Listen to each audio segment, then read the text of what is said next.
Welcome to the Extra Mile podcast for bar exam takers. My name is Jackson Mummy, and each week we'll be bringing you updated information about the bar exam and what you need to do in order to make the next bar exam your last bar exam. Ready to get started?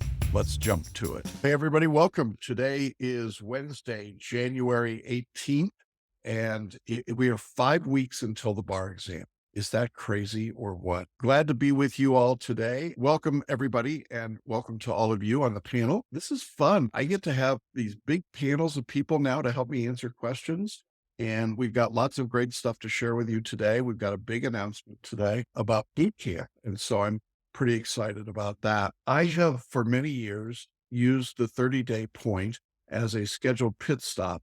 I try to take the weekend and just get away and recenter myself because I know that the last 30 days are pretty intense. So this weekend is that weekend for me. I'll be back on Monday and ready to get at it hard. One of the things I would say to all of you is it's not a bad idea to take a few moments, a scheduled pit stop here. I think most of you probably would benefit from it.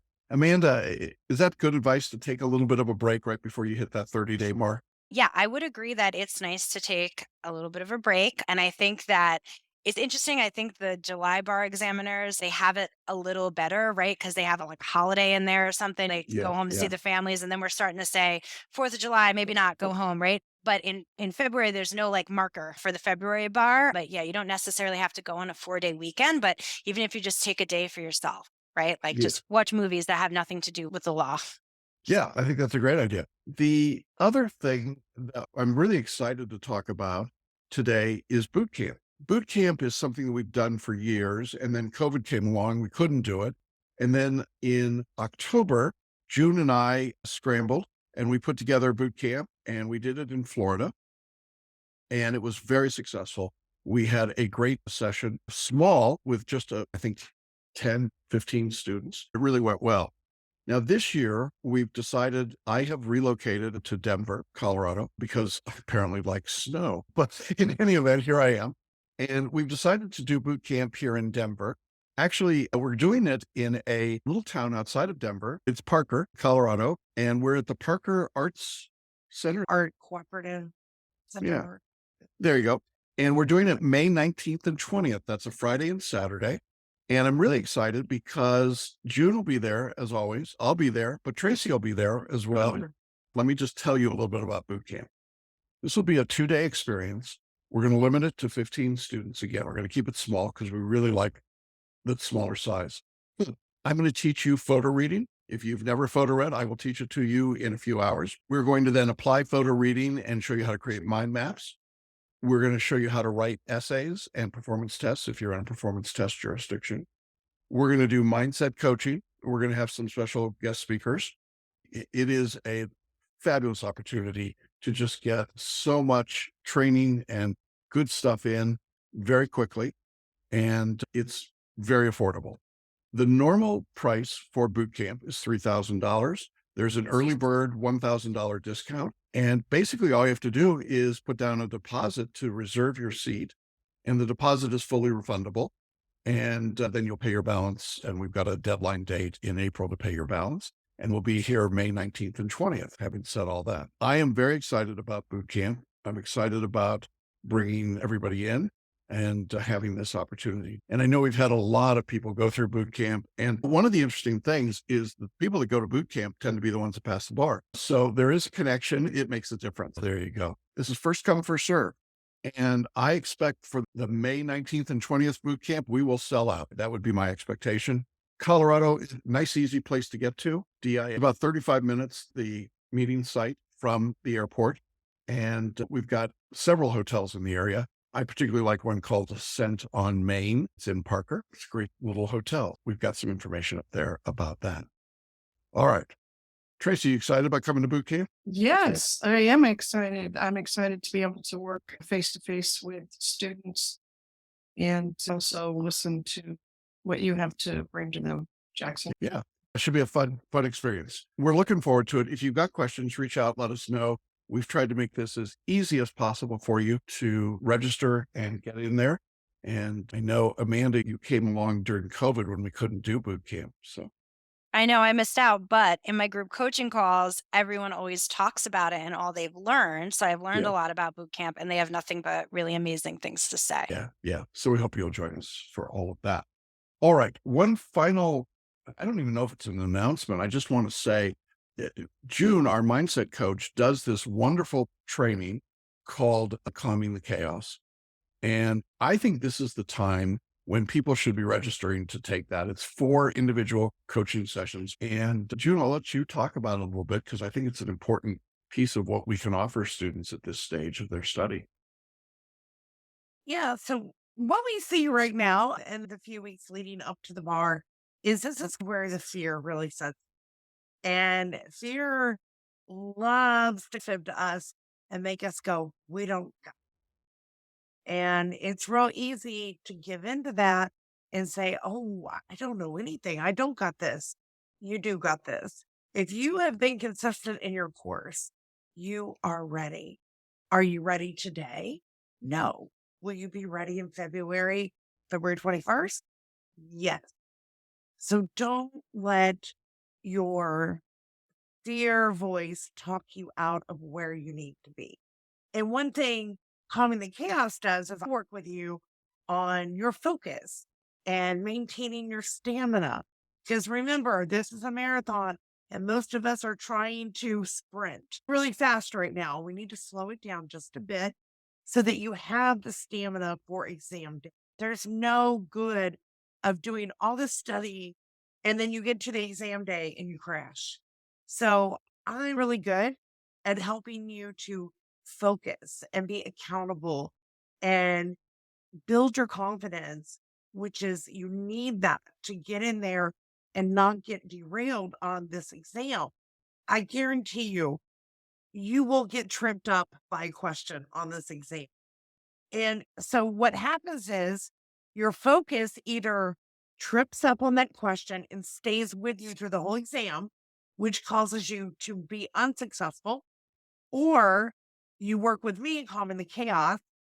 You learn how to keep your focus in line and you just brush that question off and you keep going with a mindset that's not derailed. And it's super, super easy. I love to tell the story of Frank. If you were at boot camp, you met Frank. He failed his exam. And he came to me and he said, June, I failed because they set me too close to the men's bathroom. And I said, Frank, that's an excuse. That's not why you failed. And he's, oh, yes, it is. And I'm like, okay, let's work on that. I said, work with me. And I guarantee you, you can sit inside the men's bathroom and pass the exam. Guess what, guys? He passed. So that's what I'm talking about, working on the focus, working on creating your bubble, basically putting your blinders on. Nothing gets into your bubble on exam. Nothing derails you. Nothing upsets you. Nothing, it might afterwards. You can fall apart afterwards. During the exam, you really have to maintain that focus and that clarity. And that's what calming the chaos does is it helps you to get rid of all this outside noise. Just Sure. focus on your task at hand and be the best you can be for this exam. Yeah. And you can register and start your first calls tomorrow with June. There's plenty of time to get those in. And I know a lot of people go, oh, gee, what can we do in 4 calls?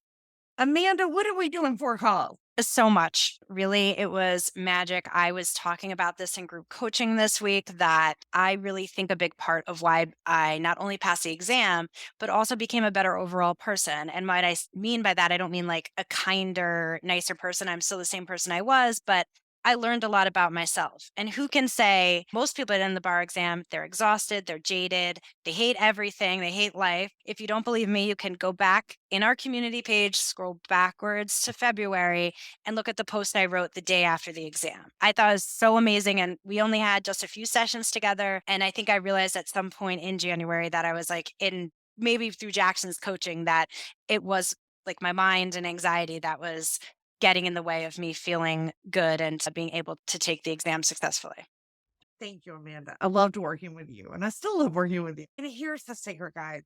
If you're not happy right now, chances of you being successful happy, joyful, excited about this exam, the chances of you being successful, they drop. Okay. My secret is I actually want you to be happy and joyful, not just about this exam, but your life. Because here's the thing, even if you pass and you're like not so great right now, you're going to be happy and joyful and excited for a minute while you're sworn in, and then you're going to go back to yourself. So I want you to really create this great, amazing life going forward as a great, amazing attorney. It's funny you mentioned that. But Tracy and I are going to talk near the end today about something that she calls the bright and beautiful future. And I think it dovetails perfectly with that. So hold that idea Yeah. and we'll get back to it and talk about it. All right. I'm going to jump to some questions that we've got there. 5 weeks to go. We've got a theme, obviously, a lot of people trying to figure out what to do and how to go forward.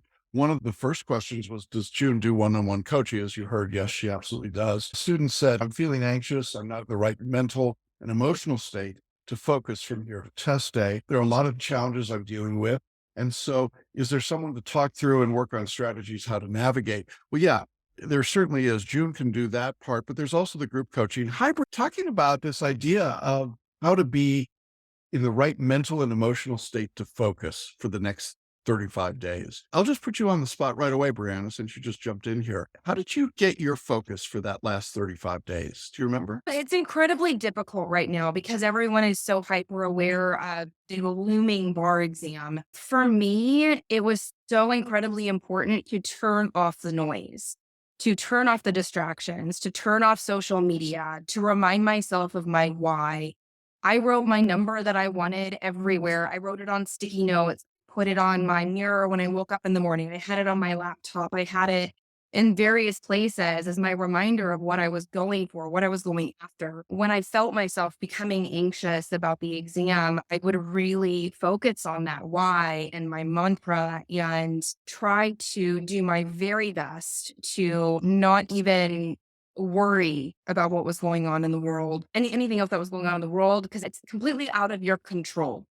The only thing that you can control during this time period right now is your attitude and your effort. And turning off the rest of the world is the only way to help you narrow your focus on the things that you need to get done. Yeah, I think that's right. And I think it's really important. And look, if you're having a challenge with any of that, there's the individual one-on-one coaching in June, but there's the group calls, Tracy, Amanda, Brianna, Bob, and June. And all of those are really designed to address that sort of sense of focus and moving forward. And you're going to see in these questions we've got, it's the same theme over and over again. So I'll just jump to the next question because it really builds on that. Another student said, I'm starting to have panic attacks. I hate to hear that. I think that's self-induced, but they said, I feel like I don't have any way out. Stress is getting to me and I wish I could do something about it. I'm going to stop working next week and focus only on my studies. What advice would any of the three of you have for a student who's talking this way about stress being something that it's getting to them and they wish they could do something about it? What's the response to that? I mean, I know you hear it all the time in the group calls. Amanda, you want to jump in there? Sure. So you have to do something about it, though. If you don't do anything, it will probably keep happening. And Yeah. unearthing really why that's happening is super, super important. And I know we keep going back to the group coaching calls and one-on-one coaching with June, but we do talk about that in coaching calls, right? We have had people had breakthroughs in coaching calls saying, you're right, Amanda. Now that I explored it, I asked some questions. Why? What are you thinking about when these are happening? People come to a realization of that, right? I would also go back to what we said last week, that you're putting extra extraneous pressure on yourself, right? The bar does not define you, even if it feels like it's everything right now. And ask yourself, can you handle the worst case scenario? Can you handle that you don't pass? You can. And you will be back here with us if you don't. And maybe that'll help somebody out there. But come to group coaching if you can, and let all the coaches or any of the coaches and your peers support you. In nearly 40 years of law practice, I know stress, and I knew stress every time I appeared in court. And sometimes as a judge, too, it was very stressful. And a little bit of stress can be your ally. Stress keeps you on your toes. And this is the time now to move from being on your heels to being on your toes and really getting prepared. And so you can channel that stress into positive energy. But the way that you temper it, I think, is through mild exercise and drinking water.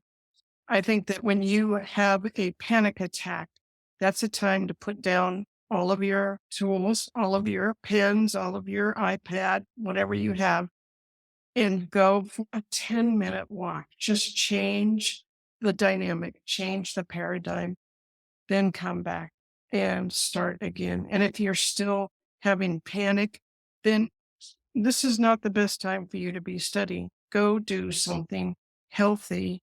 Go do something that allows you to take that stress from a thing that paralyzes you to the thing that motivates you. Great advice. If you are dealing with panic attacks, trust me, I used to suffer from debilitating panic attacks. Jackson will tell you I could not move. Okay.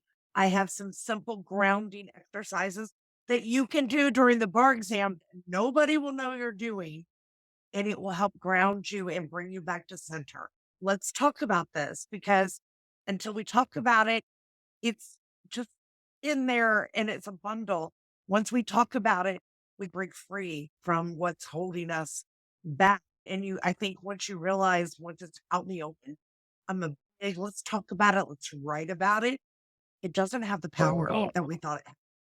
Yeah. So just Yeah. come tonight and we'll talk about it. Yeah. All right. Let me keep moving. Next student was, I wanted to know if there's any coaching tutoring one-on-one that focuses on MBE questions. The answer is yes. You can use your coaching calls with me to talk about MBE questions. Typically, it helps if you send me the question in advance so I can look it up and work on it, since I'm not able to deal with 2,100 questions off the top of my head, just randomly as they come up. But yes, we can definitely do that. I would also say that with the MBE, the answer explanations are your friend. That's really where it is. Most of the time, I think Brianna and Amanda would agree to this. Somebody says, why is the answer this? And you look at the answer explanation and it says why it is. And it's like, you don't like it, but that happens to be why it is that way. And the examiners write the question and there you go. Don't get too wrapped around the axle. Sometimes it's just, that's the answer. And the examiners have chosen that answer and it's the best that we've got, but we'll do our best to help and coach you through that.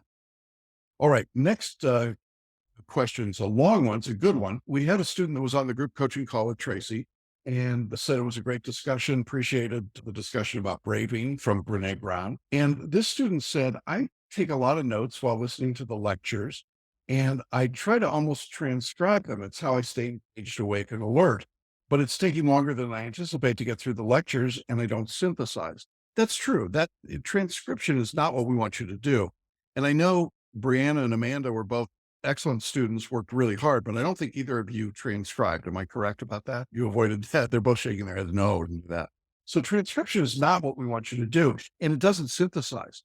The skill of synthesizing comes from mind maps. That's really where I think you get that information. And the student said, try to just listen to your lecture and read the text one slide at a time, pause and summarize what you say in my notes. I still think mind mapping is the better way to go. And what Tracy suggested was to listen to the entire lecture, just taking a look at your mind maps or playing with a fidget toy. I love that idea, fidget toy, just to keep yourself from being anxious. And then go back and either watch the video again or take notes a second time. I think that no matter how you're doing it, when we give you a time frame in the assignment, it says 90 minutes for notes. That's really what we mean. I don't want you spending 2 hours or 3 hours doing notes because you're coming back to this material multiple times. And if you take too long on one thing, you're just not going to get to the end and you're not going to have that repetition. Now, this naturally leads to the question of when should I be done with my substantive study? When do I get to review? My view is that February 10th is a good benchmark. That gives you 11 days of review. And so I guess my question, Brianna, to you is, because you're our time expert, is 11 days enough time to review if you've gone through all the subjects and you get up to that point? It can absolutely be done for sure. Usually, if I have students come and set up a schedule with me with enough time in advance, I try to get them through their substantive by the end of January. So they have the whole month of February in order to be in that review phase. Yeah. Making that comment, though, by any means is not intended to freak anybody out if you are not in that position. I think that you can absolutely get through enough of the material in the review phase, enough tests in order to be able to be prepared for the exam. Yeah. Amanda, would you agree? Is 10, 11 days enough time? Plenty of time. And I think that's probably what I used, if that, when I started taking the practice exam. And I do think taking the practice exam and reviewing them, you learn just a ton more, right? Yeah. We Yeah. talked about that last week in group coaching as well. Just the act of taking it and reviewing it is great. What else are you going to do, right? You took the practice exams, one or two of them. You're not going to stare there and look at your notes, right? Like over and over again. You can only review so much. So I think that kind of 10 to 14 days is great. Yeah, I think that's what we've learned is a sweet spot. So I would encourage you to do that. In terms of taking notes during lectures, take some lecture notes for sure, but I would mostly look at your mind map. I think I'd follow that advice that Tracy gave. The student also said, when I'm taking notes, should it be during the lecture concurrently? I think I've answered that. Should I take notes on the laptop, on a Google document, or by hand while mind mapping? Take them whatever way works best for you. I mind map using mindmeister.com. That's because I can't read my handwriting. For those of you that have done coaching calls with me, I know he's writing something, but I have no idea what it is. Meister works really well for me, but whatever method you use, handwriting your mind maps works just as well as typing them. And it's really a question of what feels comfortable for you. I don't think there's much else to add to that. Just stay in your own comfort zone. You don't need to add to your stress by trying to figure out how to do something. Just keep it as simple as you can. Any other thoughts from any of the rest of you? Yeah, I would say that you should use whatever method to do your mind maps that engages your brain. And what happens when you transcribe every word that's being said is it allows your brain to check out. And then it just becomes something that you're doing almost like working with a fidget toy, but you're not connecting to what you're hearing. And that's why, if that is something that you struggle with and you have trouble synthesizing, that's why I think it's important to just listen to the lecture first. So you know where it's going, you know what the highlights are. And then when you go back and you do your mind mapping, you're listening for those key points. You're listening for the buzzwords. You're listening for those concepts that give you the aha moments. And that's what goes on your mind map, because that's what you're going to recall later. Yeah, I think that's right. Okay, great. Along the same lines, another student wrote, when I'm reading the outlines, how much detail should I read into them? It usually takes me more than the assigned time. When I try to stick to the time suggested, I'm not able to finish, or if I finish, it feels rushed and I'm not learning the material. Do you have any suggestions? I'll start here, but I know all of our coaches probably have something to say about this. I don't think you should take detailed notes of the outline. The idea is, if you're photo reading, you're doing it in 5 minutes or so. If you're doing a regular read, I'm only giving you 3 hours to read what would normally be a 6 or 8 hour reading assignment. So at best, it's a pretty superficial skim. And the reason is that it's just one part of the learning process. There's the lectures, there's the question practice, there's the repetition. And that's really where the learning comes as you start to synthesize all of that, as you've heard, into the mind map. So how much detail should you read them? Not much at all. In my mind, the outlines are like plowing the ground before you plant the seeds and water them and let the sun do its thing. It's just the first step in this process. When you feel like you're not learning the material, what's really happening is your conscious brain isn't learning it, because you're not going super slow and grinding your way through and spending weeks and weeks, which, by the way, still doesn't give you an understanding of the material. The better way is to read fast, or better still, to photo read, and then synthesize it through the lectures, through the questions and the mind maps.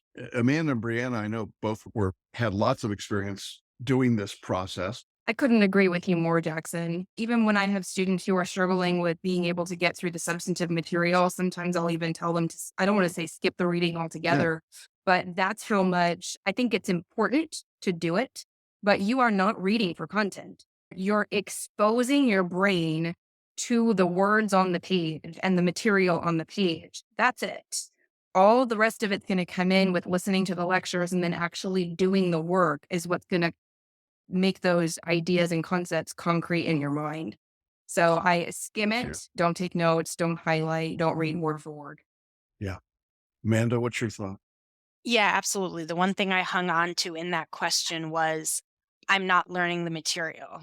you're not reading the outlines to learn the material. No one's going to read an outline and then I'm going to be able to test you on all the elements of adverse possession. That's just not how you learn. And I do know there are courses out there that say read the outline, learn the outline. And that's also maybe comes from law school too, outline, learn. But I think the big secret in law school is that's actually not how you learn. Unless you're using the outline as a tool, you're not going to be at the top of the class. So then you have these kind of bad habits because everyone got through law school and struggled. And so we think, I read the outline. Shouldn't I know it? I need to take more time with my outline, but it's not the best way to learn. So just rid that part from your mind. You're not reading the outline and expected to know it after you read it. Yeah, I think that's true. And so take that pressure off yourself. It's a lot of pressure to understand. I wrote the stupid things and I don't go back and look at them and go, huh? So it's clearly not something where you should try to finish. And the timeframes are not designed for you to read, see Dick run, see Jane jump. It's just not built that way. And so you shouldn't try to force it into that. So that's my advice. And I think we're all in agreement there. All right. Next question was an interesting one. Are the multi-states, the MBEs assigned for each subject sufficient practice, or do I need outside resources? Amanda, what do you think? No, you don't need any outside resources. Don't go. There is so much information in the course. I don't know why students do this, right? I don't even think I know all the information in the course. I don't think Brianna knows all the information in the course. I don't even know if Jackson knows all the information in the course, right? And you could never know all the information in this course. So don't go outside of the course looking for it. It's all here for you. It's all here for you. Yeah. Brianna? Yeah, you guys, the first time I used Celebration Bar Review, I became a victim to this. I felt like I was struggling with the MBE. So I was like, I'm going to go find this course that's just on the MBE. And it is only going to distract you. I failed. Guess what? Do not do it. Follow the CBR method, follow the syllabus, go in order. I promise you, all of the content you need in order to pass this exam is within Celebration Bar Review. Don't do it. Okay, there you go. You've heard it from them. I want to Yes. say something. I talked about this last week on my call. Stop chasing this golden egg.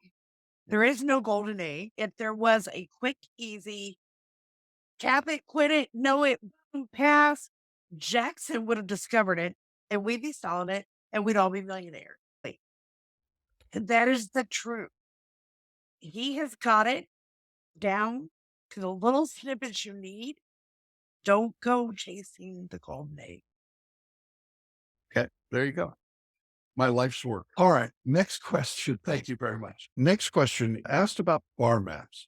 Bar maps is a product that we created a few years ago in which we've taken and created mind maps for every subject, both in your MBE and state course.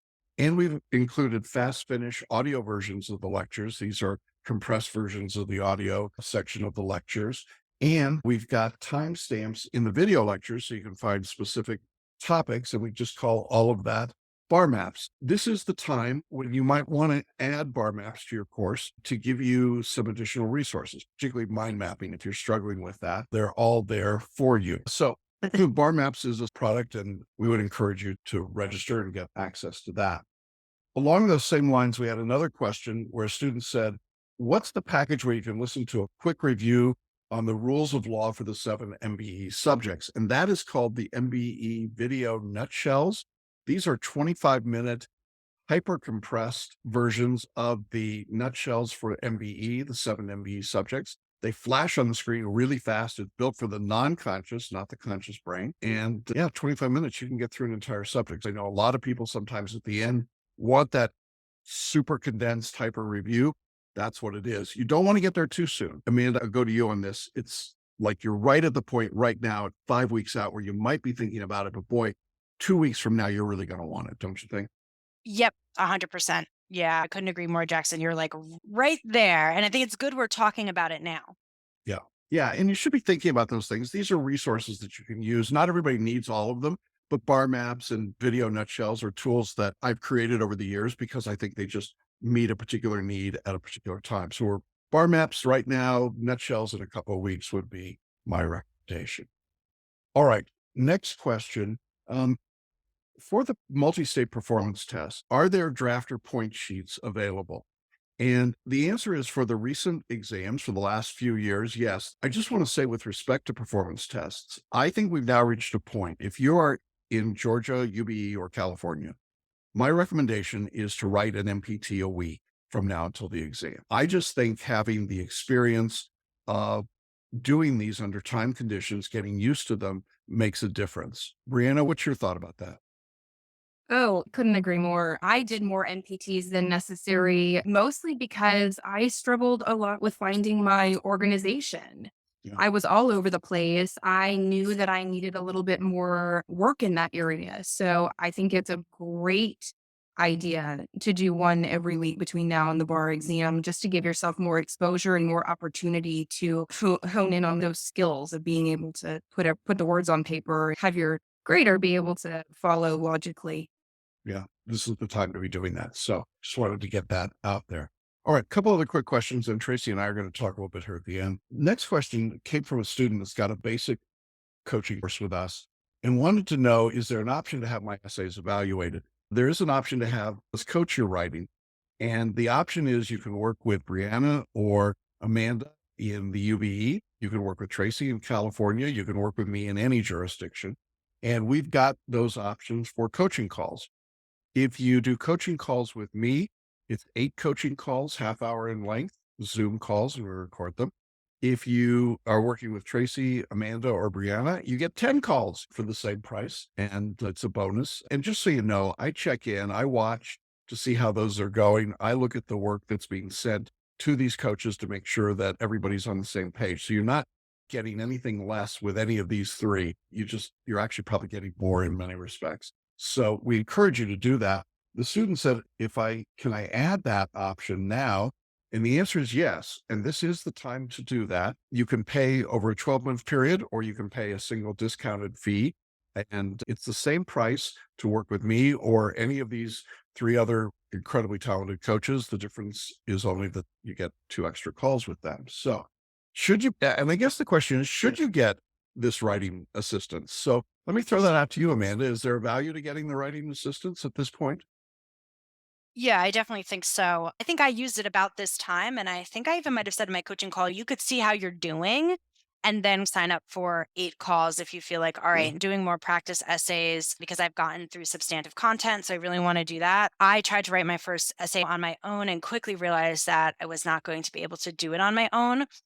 And if I have time to say one other thing that I'm always bringing in, like the equity portion of the bar exam, I'm always talking about that. And I do think it's Yeah. good to acknowledge that, right, people are thinking, I have to spend extra money on this, right? I think I love that CBR, and that's why I stand behind it, has found a way to make things relatively affordable for non-traditional students. And the other thing I would say is I had that same issue, right? I wasn't working as a lawyer when I took the exam. The first time, right when I took New York, you can't get blood from a stone. I literally did not have any money or any ability to get a loan for the bar exam. So I did not take a course.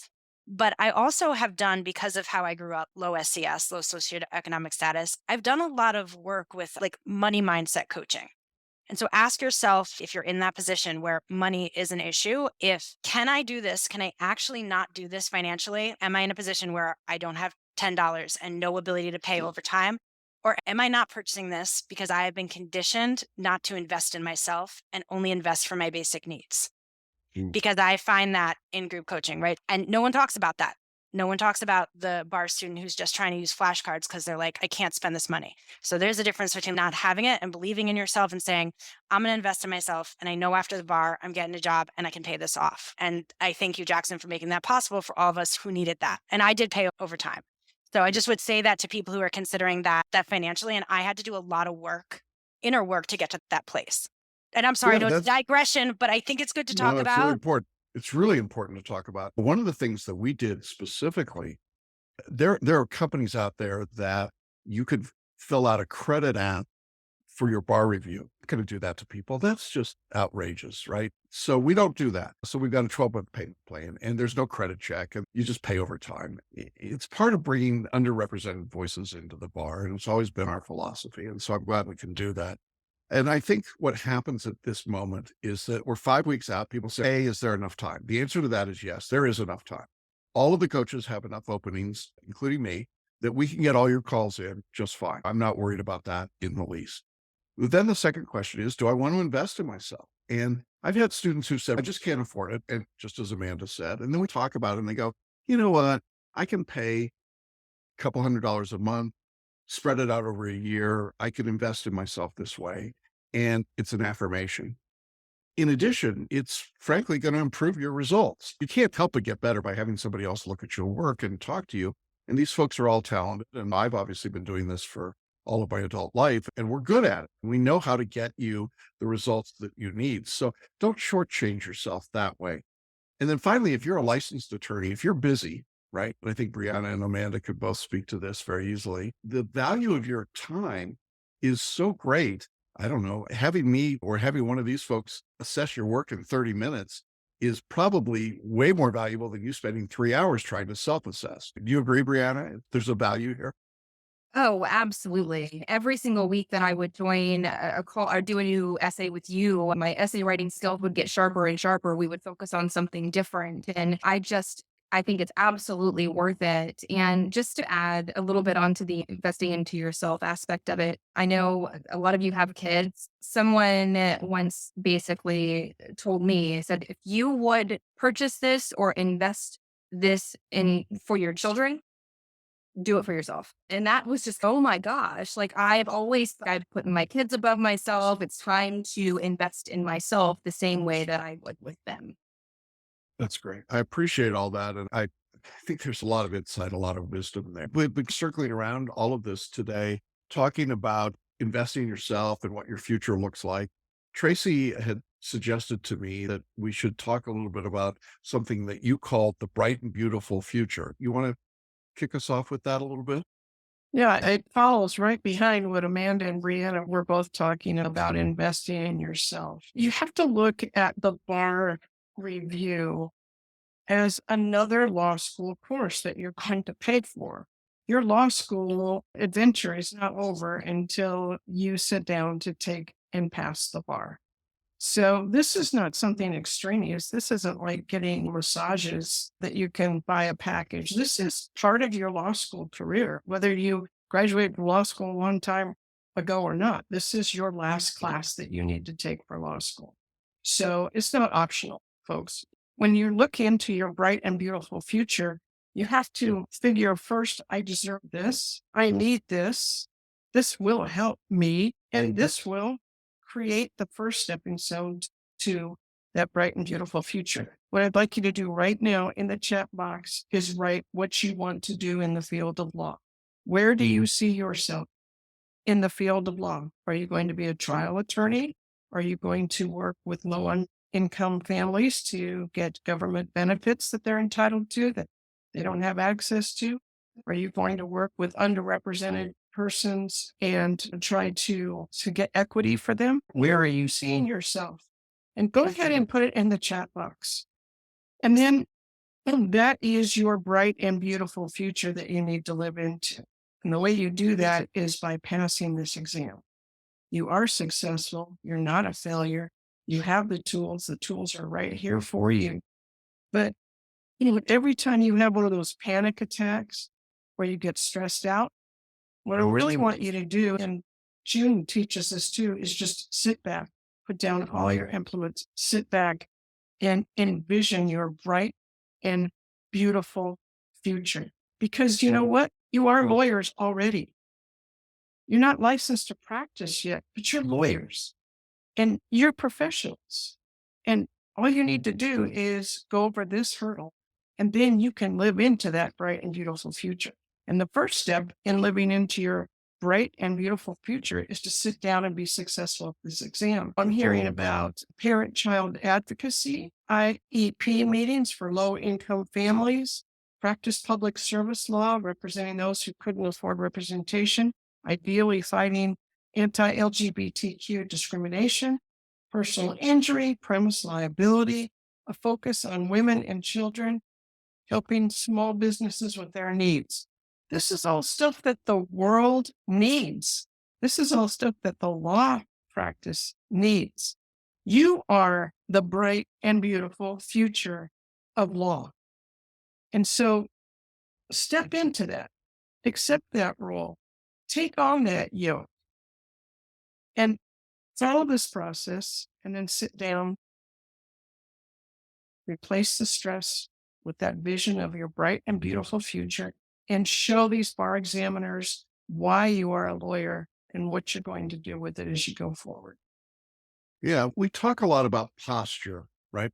And I don't mean Mhm. sitting up straight, but a posture that you bring to this process. And I know Amanda and Brianna have heard me say this and they laugh at me sometimes. I think you should dress like a lawyer when you go to the bar exam. This is your life. This is what you're doing. This is your new future. And I think there's a value to going to the exam ready to do work, right? You're here for business. You're ready to, and I don't know if you have to wear your pearls necessarily, but be comfortable, but also doing that work that says, this is important to me. Right?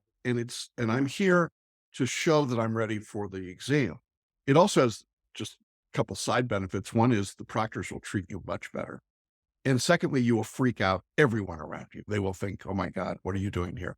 But I think more than that, it's not just the way you dress. I think every day before you start your studies, I love to take the hero pose, right? You take your pose, whatever it might be, if you're Wonder Woman, wherever, and you put yourself in this mindset of being successful. I can't begin to tell you as a teacher what it means to me to see Amanda and Brianna and others who have been former students. And I'm looking at Brianna, and in the background, she's got a sign that says grit. And I know if you want grit, that's your grit girl. And I know that Amanda just absolutely knocks it out of the park, right? And she's doing all these wonderful things in her law practice and managing the practice. And I see the ripple effect that these individuals make in their legal practice. I'm thrilled that they share that here at CBR. I know what Tracy's done in 40 years as a pastor, as a judge, as an attorney, being able to share that expertise here in this course. And so really, we are creating these ripples, and we've created these ripples for decades now. I just got an email from a guy, and I wanted to share this with you. He's 71 years old. He passed the Cal Bar with us 7 years ago. And he wrote to me this week and he said, you're not going to believe this. I just got my dream job at age 71. I'm doing this legal practice and I'm doing FLA writing and everyone loves it. The judges love it. My clients love it. Everybody loves it. He said, here it is all these years later. And what I learned to do in the bar review is what I'm doing every day in work. And I'm living my dream and getting to do this. I'm so excited when I see that's the bright and beautiful future. And it can happen for you at age 71 as easily as it can happen at age 24. And so I want you, as we turn the corner to this fifth week into the exam, to approach it with positive expectancy, not with stress and anxiety and panic attacks, but with enthusiasm that in 5 weeks you get to show the world that you're ready to practice law. And that's a pretty exciting place to be. Do you agree, Tracy? Oh, absolutely. All my years on the bench, I've had brilliant people come in front of me. I've had people that maybe wouldn't put themselves up in that brilliant category. But what makes the difference is preparation. Preparation is the game. And that's what you need to be about this next 5 weeks. You go in prepared. You're so far down the road if you go in prepared. I don't care how brilliant you are. If you don't do the work, you probably will not be successful on the exam. But if you do the work, you will be successful on this exam. It's like your first court case that you get to go and try for 2 days. That's basically what it is before a tribunal. And so if you're prepared, you can go in there and do that work and do it well and show that you are deserving to be a lawyer. Yeah. June, do you want to add to that? I do. I do. I just want to say and show up excited because your past self wished to be here. And now you are here. And so show up so your future self can thank you. I like that. I like that. It's fun to watch Brianna and Amanda because just looking at their current selves, but I'm also thinking about past selves. Got to be a weird thing, Brianna, to be sitting here on this side. Yeah. And Really funny, you guys. Y'all, I almost feel like I was in your shoes again these past 2 weeks, going into my very first jury trial ever, terrified. You guys, no idea what to expect. And it's not just a 1 or 2 day trial, it was 5 days long. And then having to prepare for that and be able to pull in all those emotions and feelings and the stress and be able to prepare, review depositions, review my rules of civil procedure. And coming out of it right now is very similar to coming out of the bar exam. The experience by itself just reminded me of why I am doing this, why I went through everything I went through. You can do this. Nobody gets to tell you how big your dreams get to be. You are worth it. You go after your dreams and make them all come true, because getting here is so worth it. We are rooting for every single one of you. But like Tracy said, you can't get here unless you do the work. Yeah, there you go. Amanda, I'm going to give you the last word today. What do you want to say about this? You've been listening. I guess I'll just go back to what I'm always chirping about over here, is that being on the other side for me means I get to help people to the other side, make sure that there are different voices and different faces in the bar. And June knew that was my why when we talked, right? I wanted to help people from different backgrounds get to the other side. And it feels great to be able to do that now and also have my own practice. Yeah, yeah. I'm so proud of all of you guys. It's great to see you all. Thanks for sharing your wisdom, all of you. We will be back next Wednesday. We'll be at 4 weeks, and that's when it starts to get really real. You'll start getting daily email messages if you're in our course from me. So watch for those. They'll start this Sunday. And we will start tuning down on a daily basis. And believe it or not, 30 days is a really long time. But right now, we've still got 5 weeks. We're in good shape. And I hope that this was helpful for all of you today. Thank you, Tracy, for your insights as well. And Amanda and Brianna, great to have all of you here. June, as always, good to see you. Great to be with you. Hope everybody has a good study week. Hope everybody has a productive and great study week. And we'll see you all again next Wednesday. Bye-bye, everybody. Take care.